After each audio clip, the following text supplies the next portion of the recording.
She's like, we're going to do a podcast on parenting styles. Hint, hint, I'm going to tell you all the stuff that you suck at. No. This is just for research, Bryan. No.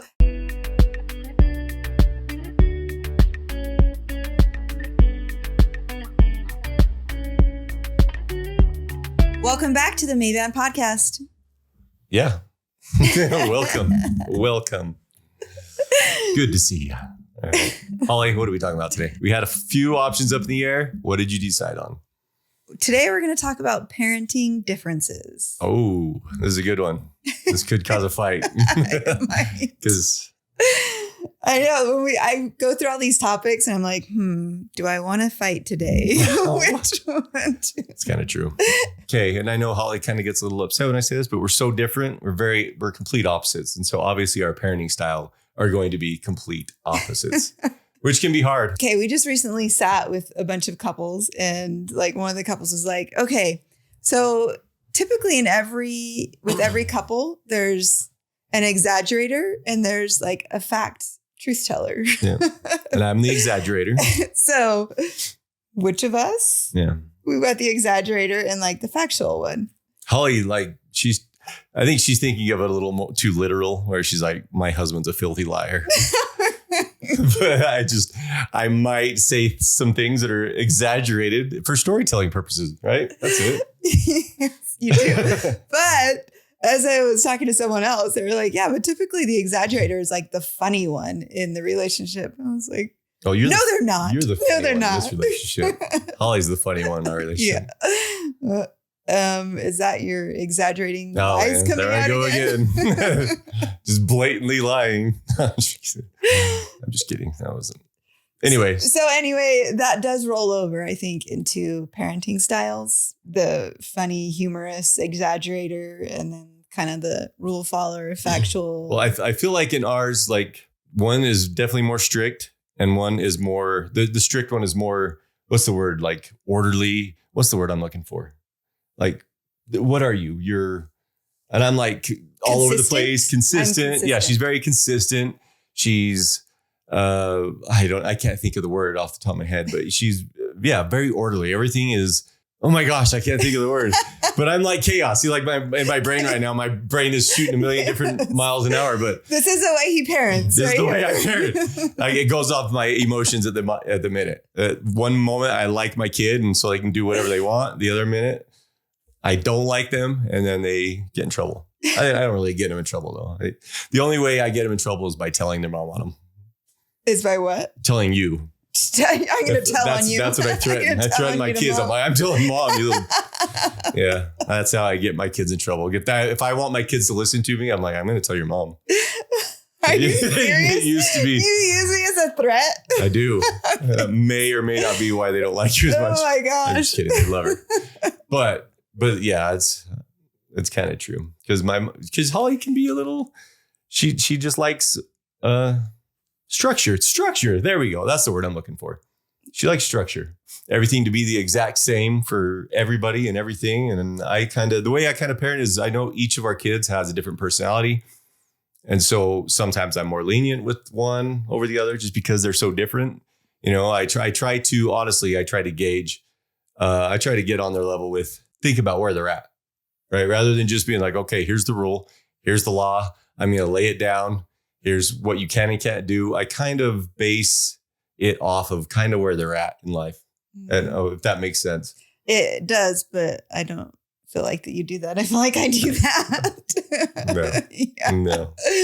Just like yesterday when one of our sons was talking to me about like, you don't treat us the same. He's getting mad at me. And I was like, well, because this child is much more responsible. Like they're doing responsible things. And so they are going to get, extra privileges. I base it off how responsible they are. Yeah, but you still, like Holly's big thing is like, so mine with our kids, my number one concern is their safety. As a dad, that's just what I think about. I think about their safety. Holly's is, their safety and providing for them, right? That's just how I feel. I need to provide for my family and I need to keep them safe. Holly's is their habits and their mental health. Yes, their mental health more than anything, and spiritual health. Yeah. Spiritual health too. Mental and spiritual, I feel kind of go hand in hand. Yeah, I kind of work on. I don't know. I guess I work on their spiritual health as well, because I feel like that's super important, but I just do it in a different way than I think you do. Yeah. So neither was bad or good. I was talking to my kids the other day and we were talking about how, like now that one of my kids is 20 years old, he's making a lot of like big life decisions. And he's coming to me and he's asking, and I'm like, I give him like pros and cons of everything. And then he's like, well, what do you think? Tell me what I should do. No, I'm not going to tell you what you should do. Like, this is your decision. This is your choice. And he was like, well, God talks to you. Like, just tell me what I should do. And I'm like, no, like I know that if I told him, or if I even gave him my opinion or what I thought he should do, that if he didn't like that after the fact, then he only has like me to blame. And he can't take responsibility and accountability for his own choices. So while they're young, like, and I think that's a little bit of the difference between Bryan and I, like, so while they're young, I want to instill in them good habits and values so that when they are older and they have these big decisions to make, they can do that on their own. And it's not, me telling them what to do, and they're ready for that. And I think that I want to prepare them for that. Yeah. While they're young, through their habits and values. And yeah, I agree. I mean, I will give suggestions. Yeah. I know Holly doesn't like that, but I've gone through life with a lot of regrets. And so I want them to think about all the options. I'm like, okay, you could regret this down the road. You could regret this. You could regret this. I basically tell them, I don't push them in any way, or them. I don't push them. I just say, okay, if you do this, you may regret this. If you do this, this could happen, and then you may regret that. I don't know. But our oldest child is worried about disappointing you. Every kid's worried about disappointing their kid. But he's not worried about disappointing me. Well, that's because you're just always disappointed anyway. He's like, my mom's already disappointed in me. I got to shoot for my dad. No, I don't think so. I think because you're a little more opinionated. I'm definitely more opinionated. That's for sure. I won't deny that. I kind of think of where he's at. And I was like, okay. But, and he kind of shocked me because he had a big decision going on with going back to school and doing these other things. And he went in a way that I didn't think he was going to. Kind of surprised me. But I'm all for it if that's what he wants to do. I just hope that it turns out for the best, because I'm hoping a year from now, he's like, oh, I'm so stupid. Why didn't I go back to school and play lacrosse? That would have been awesome. So that's all. Yeah, that's kind of what I always say is like, think down the road in 10 years. Yeah. And what will you regret the most if you do or you don't do? Yeah. And then that's how you should kind of base your big decisions. And then another thing that I think we both kind of instill in him is what we told him. I said, okay, pretend that you're doing. So he had two options, A or B. Like, imagine in your mind 100% that you're doing option A. How does it make you feel? Like, are you like, okay, this feels right, and then now imagine yourself doing B. Does it put any kind of fear in you? Does it put any kind of anxiety in you? Then it kind of gives you an idea of what your subconscious really wants, because I think your brain can tell you a million different things. And so like, I think if you can convince your brain, it's like, okay, this is what I'm doing. And then if you feel at peace about it, I think it's easier to follow through. But I think he did that. And I think he felt a little more, anxiety with the other one, and so he went with what he did. So, but I'm happy for him. I hope everything works out for him. And yeah, I did just keep telling him, just like, big thing I said is pray and meditate. Yeah. Pray and meditate. And so he was doing that a lot, and hopefully got an answer, I think. Yeah. Came to his decision. But so one thing that I wanted to say. She's smiling. That means that it's something that she's like, we're going to do a podcast on parenting styles. Hint, hint, I'm going to tell you all the stuff that you suck at.